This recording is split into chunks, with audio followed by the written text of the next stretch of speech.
வணக்கம். இன்றைக்கி நம்ம 6th குடிமையல் பற்றி பார்க்க போகிறோம். இந்த கிளாஸில் தமிழகத்தில் மயில்களுக்கான சரணாலயம் எங்கு உள்ளது அப்படின்னாக்கா அது விராலிமலை.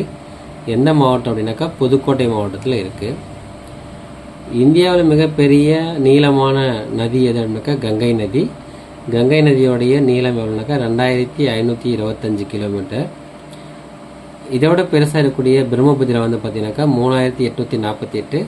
ஆனால் இதில் பிரம்மபுத்திரா நதி இந்தியாவில் ரொம்ப தூரம் ட்ராவல் பண்ணுறதில்ல, ரொம்ப குறைந்த இடத்த மட்டும்தான் ட்ராவல் பண்ணுது. அதனால் இந்தியாவில் மிகப்பெரிய நதினாக்கா அது நம்ம கங்கை நதியை சொல்கிறோம்.